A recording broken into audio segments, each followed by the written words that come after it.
नमस्कार दोस्तों, आज हम बात करेंगे एक ऐसे सीरियल किलर की जो पुलिस को कहता था कि अगर मुझे इस मर्डर में पकड़ सको तो पकड़ कर दिखाओ, तुम्हारे इंतजार में तुम लोगों का बाप और जीजा जी। ये चेतावनी थी दिल्ली में दहशत फैलाने वाले खौफनाक सीरियल किलर चंद्रकांत झा की। एक के बाद एक मर्डर करके वो पुलिस को चैलेंज करता था।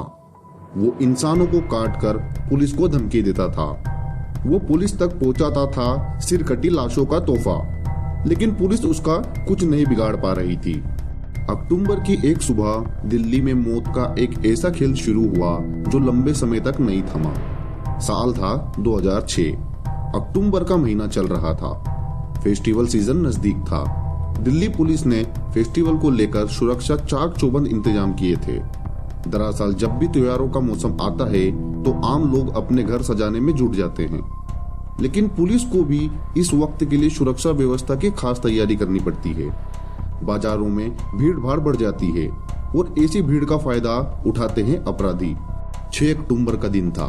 दिल्ली पुलिस की तरफ से अब तक सब कुछ ठीक था, लेकिन उस दिन दिल्ली के हरिनगर थाने में एक फोन आया। तिहाड़ के गेट नंबर 3 पर जाओ, वहां एक तोहफा रखा है।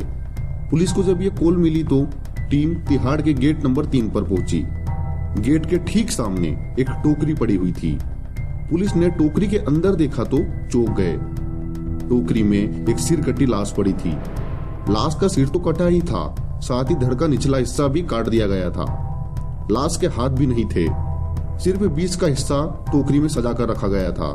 पुलिस ने सावधानी से टोकरी को चेक किया तो लाश के साथ एक चिट्ठी भी मिली।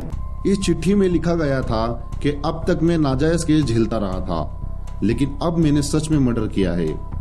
तुम मुझे नहीं पकड़ पाओगे, मुझे केस खुलने का डर नहीं है। अगर मुझे पकड़ सको तो पकड़ कर दिखाओ, तुम्हारे इंतजार में तुम लोगों का बाप। पुलिस को समझ नहीं आ रहा था कि ये कौन हो सकता है और क्यों इसने इतनी बेरहमी से कत्ल किया। कातिल तो छोड़िए, पुलिस के लिए ये पहचानना ही मुश्किल था कि लाश किसकी है। इस मामले में पुलिस ने अनजान शख्स के नाम केस तो दर्ज कर लिया, लेकिन उन्हें कोई क्लू नहीं मिल पाया। महीने बीतते चले गए, नया साल शुरू हो गया। इस केस को लेकर उस वक्त कोई ज्यादा जिक्र नहीं हुआ। 2007 में एक बार फिर तिहाड़ जेल के गेट नंबर 3 के बाहर एक टोकरी रखी दिखी। इस बार भी टोकरी में लाश पड़ी थी, बिल्कुल वैसी ही सिरकटी लाश जैसे अक्टूबर 2006 में मिली थी।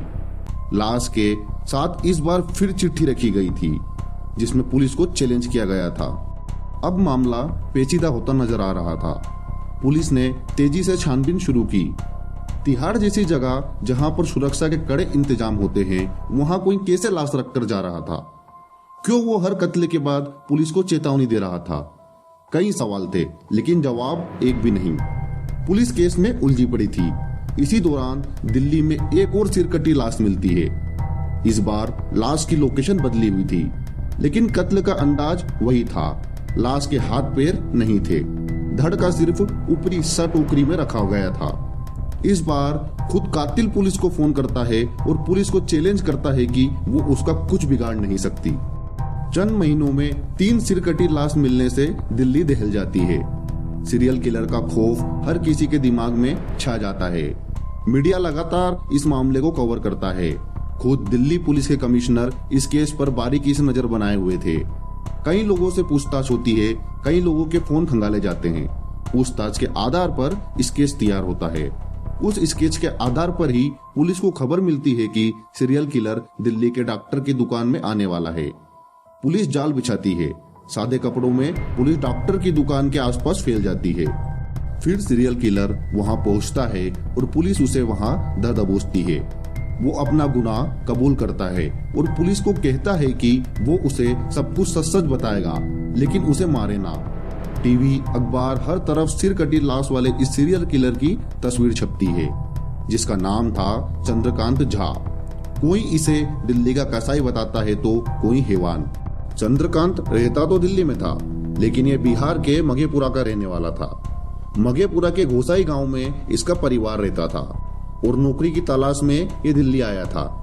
कहा तो ये भी जा रहा था कि सीरियल किलर ने मघेपुरा में भी कई कत्ल किए थे। हालांकि उन कत्ल को लेकर कोई पुष्टि नहीं हो पाई थी। कत्ल करने का इसका तरीका भी बेहद अलग था। ये बिहार से आए गए गरीब लोगों को ही निशाना बनाता था।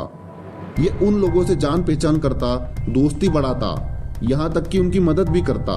कई बार तो ये उनको अपने कमरे तक भी लेकर आता और उसके बाद छोटी छोटी बातों में ये उनका कत्ल कर देता। कत्ल करने के बाद ये लाश के कई टुकड़े करता, लाश का सिर और हाथ पैर काटकर यमुना नदी में बहा देता और आधे धड़ को पुलिस के लिए भेज देता। इसने बताया कि ये ऐसा इसलिए करता क्योंकि इसे दिल्ली पुलिस के एक कांस्टेबल बलवीर से नफरत थी। यहाँ यूं कहे उससे इस कदर घृणा करता था कि उसके गुस्से और नफरत ने उसे कातिल बना दिया। सीरियल किलर चंद्रकांत झा ने बताया कि वो किसी जुर्म में तिहाड़ जेल में सजा काट रहा था। उस दौरान कांस्टेबल बलवीर ने उसके साथ बहुत बुरा व्यवहार किया। उसे नंगा किया गया, उसे भूखा रखा गया और अलग अलग तरह से टॉर्चर किया गया और इसी बात का बदला वो दिल्ली पुलिस से ले रहा था। चंद्रकांत झा को 2007 में गिरफ्तार किया गया था। उसके ऊपर 3 मर्डर केस के आरोप तय हुए थे और कोर्ट ने उसे फांसी की सजा सुनाई थी। हालांकि बाद में उसकी फांसी की सजा को उम्र कैद में तब्दील कर दिया गया। अब चंद्रकांत झा तिहाड़ जेल में अपनी सजा काट रहा है। दिल्ली में दहशत फैलाने वाले सलाखों के पीछे हैं।